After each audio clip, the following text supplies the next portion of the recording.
Today in lab, we're going to do a chromatography lab, and we're going to use these vials to complete it. So the first thing that you're going to need is you're going to get a baggie in your bin, and in there you're going to see that there are two unknowns, all right, which are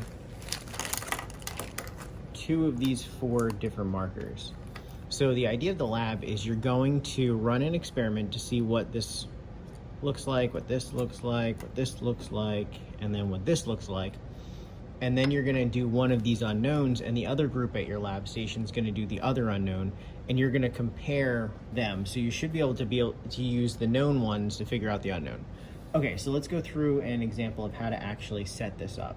So as you can see with the unknowns, they're already cut in a way that the lab packet shows you how to do. So you'll get in your bucket a bunch of these filter papers that are just kind of like rectangles. And what you're gonna wanna do is cut them so that you get a triangle.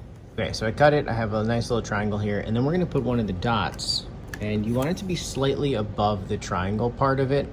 And we need to measure because it needs to fit inside of the tube. So you kind of wanna figure out, all right, well, where's the bottom? Here, and then you can see that there's a bunch kind of over there, so you're gonna cut it right here so that the whole thing fits on the inside. And now it should fit on the inside. Now before you put this in there, we need to put some water in here. So we'll unscrew the top carefully, and there should be extra vials, and just fill it up with some tap water, and you should have a pipette also. And if we just fill the pipette about to the line right there.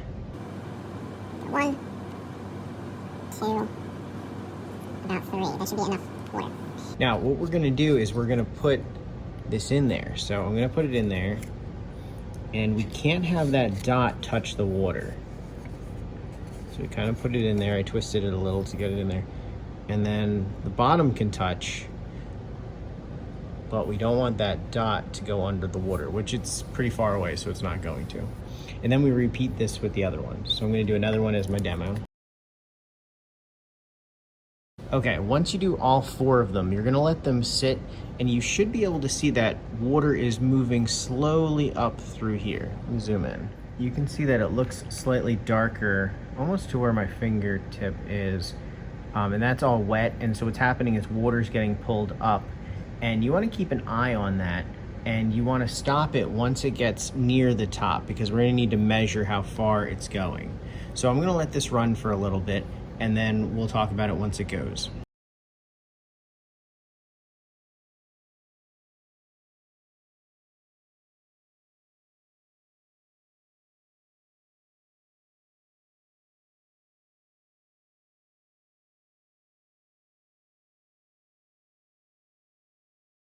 Okay, it is very difficult to see, but through the camera, but if you were in person, you can see that the water line's to about here. You can't let it go all the way to the top. So about here is where we're gonna let it stop. And this one, it's similar to about here. So let's pull them out. One thing you might have noticed was that I completely forgot to put the caps back on. So make sure when you guys do this, you put the caps on.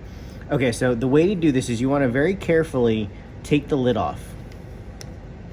Another thing I didn't mention is once you put these in here, you shouldn't jiggle them around at all or move them too much, because that can affect what it looks like. And now let's see if on the camera you can see.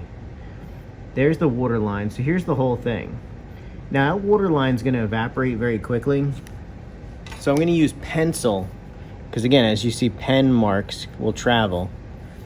And I'm going to very clearly mark where the water line is. Now, and you can see it's not all the way up to the top, which is good because you need to be able to see it. So I'm using tweezers to pull it out, laying it on the table, and then marking it with a pencil. Let me zoom back out. And then you can see more clearly kind of the water line right there. When you do your calculations for this, you're always gonna measure from the bottom to wherever you're going. So, and the maximum is going to be this line up here. So it's hard to see in this one, but there's a few different colors in here. So if you wanted to figure out like what the red is, you would measure from here to basically the middle of the red, there's like a yellow in this one, so maybe here to the middle of the yellow, there's a blue, and then some other spots in there. So it's really up to you how you're gonna measure it. Remember, you're gonna try to compare these 4 to one of the unknowns. So however you measure one of them, just make sure you measure the other ones, and that will help you determine what the unknown is.